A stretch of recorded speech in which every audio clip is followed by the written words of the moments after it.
Shalom Bapak Ibu sekalian, ketemu lagi di program Rema Tuhan kali ini. Tema kita adalah mendengar suara Tuhan. Alkitab berkata bahwa domba-dombaku, kata Tuhan, mendengarkan suaraku. Itu ayat yang sangat berbicara sekali dalam kehidupan saya sampai hari ini tentang mendengar suara Tuhan. Banyak di antara kita menjadi anak-anak Tuhan, kita menjadi domba-dombanya Tuhan. Tapi karena kita tidak pernah taat kepada Tuhan, maka kita sendiri juga tidak pernah mendengar suara Tuhan. Orang yang mendengar suara Tuhan adalah orang yang betul-betul tiap hari bergaul karib dengan Tuhan. Dia mengerti selera Tuhan, dia mengerti gaya bicara Tuhan dalam kehidupannya. Dan saya menemukan bahwa banyak sekali orang-orang itu ketika mereka berbicara dengan Tuhannya, saya lihat Tuhan berbicara sesuai dengan karakter masing-masing. Kalau Tuhan berbicara kepada saya, itu biasanya dengan bahasa yang singkat-singkat. Tapi saya bertemu dengan orang di mana Tuhan berbicara dengan dia, itu bisa panjang sekali gitu. Nah, itu berbicara tentang karakter. Jadi Tuhan itu menyesuaikan diri dengan karakternya. Dan saya memang, kalau saya orangnya adalah, kalau saya mendengar suara Tuhan hanya sepotong. Dan saya akan cari tahu bersama dengan Roh Kudus, akan ketemu dengan jalannya. Tetapi ada orang yang karakternya memang suka bicara dengan Tuhan. Jadi dia seperti ngobrol dengan Tuhan. Dia seperti ngobrol dengan temannya sendiri. Itu ada seperti itu. Nah, banyak sekali, bahkan ada orang juga dia tidak mendengar suara Tuhan secara audible. Tetapi ketika dia buka Alkitab, dia baca firman, di situ Tuhan berbicara kepada dia. Dan secara tiba-tiba itu jadi rema yang sepanjang hari firman itu mengejar dalam hidupnya. Itu juga orang yang mendengar suara Tuhan, pakai caranya itu. Lalu ada juga orang yang mendengar suara Tuhan itu melalui peristiwa. Tuhan berbicara melalui peristiwa. Dan dia ini orang yang sangat-sangat peka sekali dengan situasi di lingkungan di luar dia. Karena dia tahu Tuhan bisa berbicara lewat lingkungannya. Bisa lewat movie, bisa lewat kejadian, bisa lewat orang lain yang tiba-tiba melakukan sesuatu. Dan dia tahu itu adalah perintah Tuhan yang harus dia kerjakan. Berbicara tentang mendengarkan suara Tuhan, memang kita ini harus betul-betul peka akan suara Tuhan. Dalam hidup ini kita ini belajar untuk mendengar suara Tuhan. Karena memang dombaku, kata Tuhan, mendengarkan suaraku. Kalau hari ini Anda sudah Kristen bertahun-tahun, tetapi Anda tidak pernah mendengar suara Tuhan, bahwa kalau kita mendengarkan suara Tuhan, ya kita ini harus betul-betul ngerti bahwa dalam kehidupan kita semua Tuhan berbicara. Kalau Anda tidak mendengarkan suara Tuhan, padahal Anda sudah Kristen bertahun-tahun, mungkin ada yang salah dengan kekristenan kita. Atau selama ini kita berada di gereja yang salah, yang tidak pernah mengajarkan bahwa Tuhan tetap berbicara sampai hari ini. Tuhan tetap berbicara sampai hari ini. Dari generasi ke generasi, Tuhan berbicara kepada orang-orangnya. Pertanyaannya, apakah Anda orang-orangnya Tuhan? Jangan-jangan selama ini Anda di gereja, tapi Anda ini bukan orangnya Tuhan. Nah, kita belajar satu hal, bahwa dalam hidup ini kita ini betul-betul ngerti bahwa Tuhan itu berbicara secara clear dalam hidup kita. Karena firman itu yang tuntun kita. Firman Tuhan itu yang berbicara dalam kehidupan kita. Jangan sampai kita menjadi orang Kristen yang abai akan firman Tuhan. Jangan sampai kita menjadi orang Kristen yang abai terhadap suara Tuhan. Kalau hari ini saudara mendengarkan firman ini bukan kebetulan, tapi belajar untuk saudara lebih peka akan firman Tuhan. Ketika Anda peka akan suara Tuhan, maka Anda akan ngerti bahwa apa yang akan Tuhan kerjakan dalam kehidupan kita. Bahkan destiny kita, tujuan hidup kita pun akan diberitahu kepada kita. Sehingga tujuannya apa toh kok kita ini dikasih tahu destiny-nya oleh Tuhan? Banyak orang hari-hari ini meleset dari destiny-nya Tuhan. Kenapa? Tidak pernah dengar Tuhan bicara, tidak pernah tanya destiny-nya apa kepada Tuhan. Akibatnya adalah orang-orang itu tidak mencapai sasaran dalam kehidupannya. Dia pelayanan, dia mengerjakan pelayanan, dia melayani di gereja, tapi itu bukan yang Tuhan mau. Dan akhirnya sepanjang hidupnya dihabiskan untuk pekerjaan yang sia-sia. Ya toh, kalau tugas kita misalnya tugas kita jadi direktur, tapi kalau kita ini ngerjain pekerjaan yang di bawah terus, itu tidak pada tugasnya, tidak pada SOP-nya. The call kita adalah sebagai director. Tapi kenapa kita kok misalnya maaf, Anda menjadi buruh yang kelas bawah di pabrik? Loh, itu bukan kerjaan saudara. Memang kelihatannya Anda kerja, tapi itu bukan tujuan hidup saudara. Itu bukan the call-mu, bukan panggilanmu. Ini adalah salah satu contoh orang yang tidak pernah mendengar Tuhan bicara, dan mereka hanya menjadi pelaku firman tanda kutip, yang hanya sekedar melakukan sesuatu yang tanpa dia ngerti kenapa dia melakukan itu. Nah, Bapak Ibu sekalian, ada beberapa kesaksian tentang mendengar suara Tuhan. Beberapa waktu yang lalu saya ini dan istri gitu pernah ngalami, istri saya terutama. Jadi ada satu benjolan gitu di dekat tangannya, ya. Itu sudah berhari-hari. Lalu saya berpikir, mungkin benjolan biasa, itu mungkin lemak yang menggumpal itu kan bisa. Tapi karena suara lain, nah ini makanya saudara harus ngerti, dalam hidup ini kalau Anda tidak mendengar suara Tuhan, pasti Anda mendengar suara yang lain. Karena mendengarkan suara yang lain, tidak mendengarkan suara Tuhan, yang muncul adalah bukan damai sejahtera, tapi apa? Kekhawatiran. Dia mendengar kabar ada satu temannya masih muda di Surabaya tiba-tiba meninggal karena kanker stadium akhir. Nah, coba bayangkan, ya toh? Lalu beberapa waktu kemudian dia juga dengar ada orang juga yang meninggal karena kanker dan tidak diketahui, terus tiba-tiba stadium akhir gitu aja. Nah, dia mendengar itu. Lalu apa yang dia lakukan? Dia tidak cari Tuhan, dia tidak tanya Tuhan. Akhirnya apa? Dia tanya siapa? Dia tanya Google. Pada waktu dia buka Google, tanda-tanda kenapa benjolan di dekat tangan, yang muncul di Google adalah kanker semua. Ada beberapa situs-situs itu juga sama, kanker.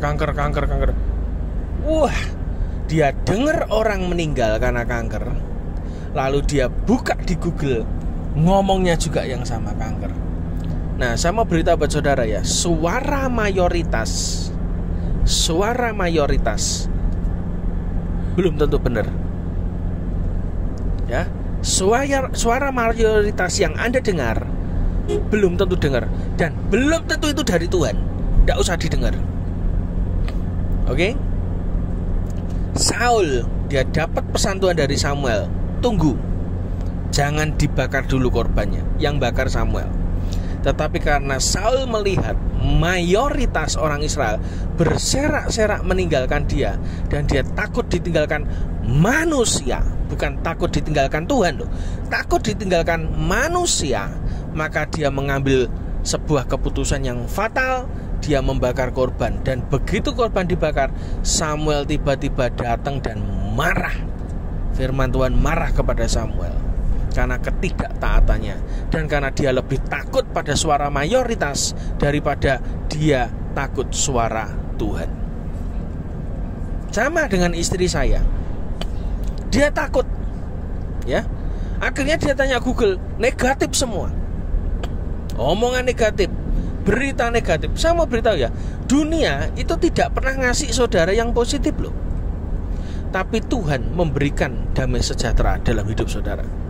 Jadi biasanya suara dari dunia lebih noise daripada suara Tuhan. Oke? Singkat cerita, karena hidup selama beberapa hari dalam kekhawatiran, lalu saya pun juga begitu, daripada dirowengi terus, saya ngikuti imannya istri saya. Saya cek rumah sakit yang ada di Solo yang terbaik. Lalu saya ketemu di situ ada mamograf, ada MRI dan sebagainya. Nah, lalu kita ambil keputusan untuk booking untuk pergi ke sana. Nah, ketika pergi ke sana, booking perjalanan ke Solo, ya, kita lakukan cek karena dia takut, ya toh, kalau itu jangan-jangan kanker lah, apalah, benjolan itu karena kanker. Nah, pada waktu perjalanan itulah tiba-tiba Tuhan itu ngomong, "Nyapo mbok cek nih?" gitu. Duh, saya kaget. Seperti tadi saya katakan, Tuhan berbicara kepada saya itu singkat, tidak pernah dijelaskan. Lalu saya langsung sampaikan kepada istri saya yang di sebelah saya, iki Tuhan ngomong nyapa mbok cek loh.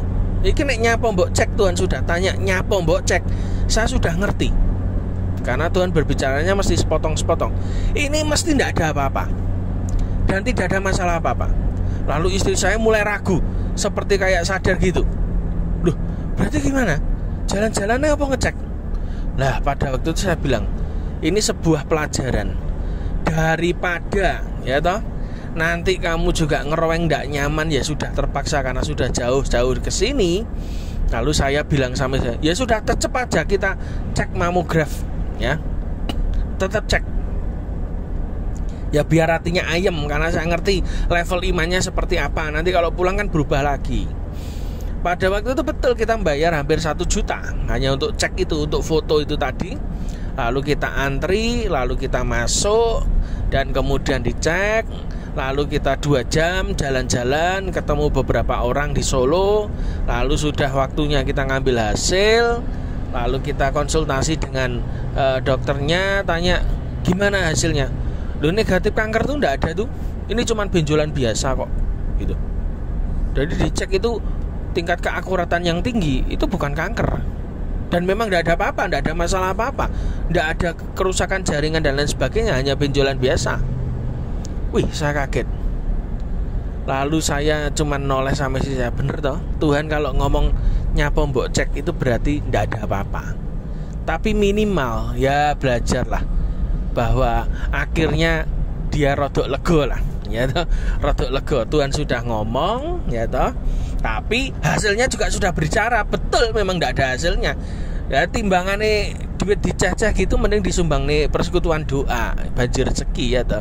Tapi ya tidak apa-apa, itu sebuah pelajaran. Lalu Tuhan itu memberi sebuah pelajaran dari peristiwa ini gini loh. Dengar ya, kalau kamu tidak taat pada Tuhan, tidak mendengarkan suara Tuhan, kamu bayar harganya lebih mahal. Ya toh? Lah, buat apa duit 1 juta untuk hanya foto tok gitu? Ya toh? Itu pun foto yang jelek. Istilahnya ya hitam putih tidak jelas gitu.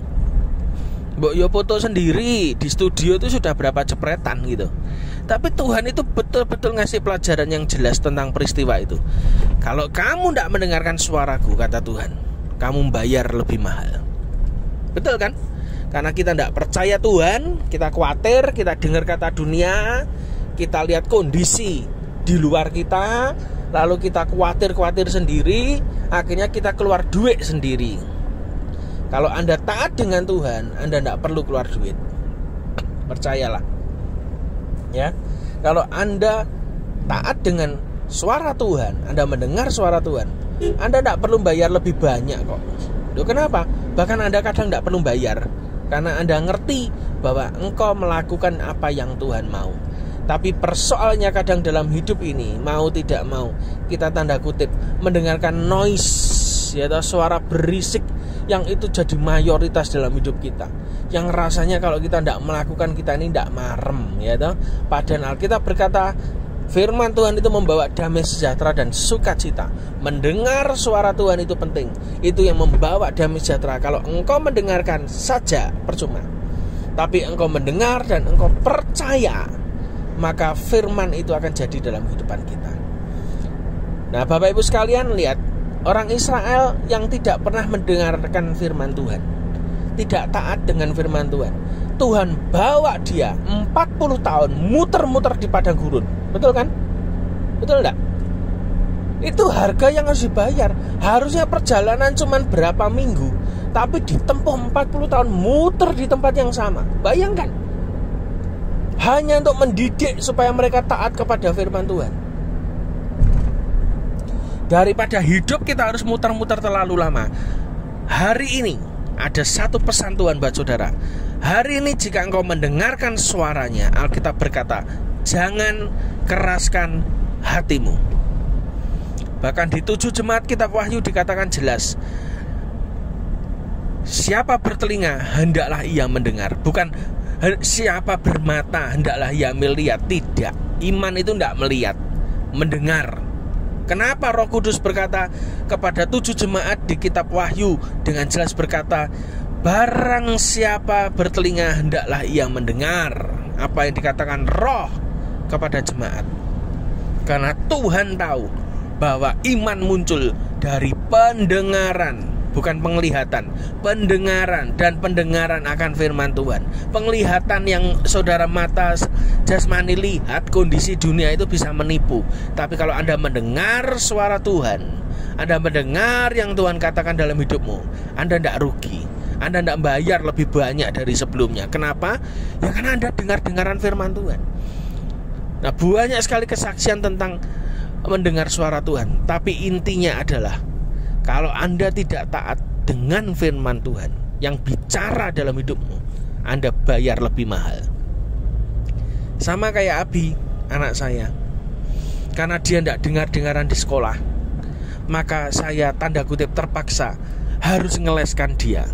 Lah kalau saya ngeleskan dia, ya otomatis bayarnya lebih banyak. Padahal harusnya bayar untuk sekolah itu sudah cukup untuk anak jadi pinter.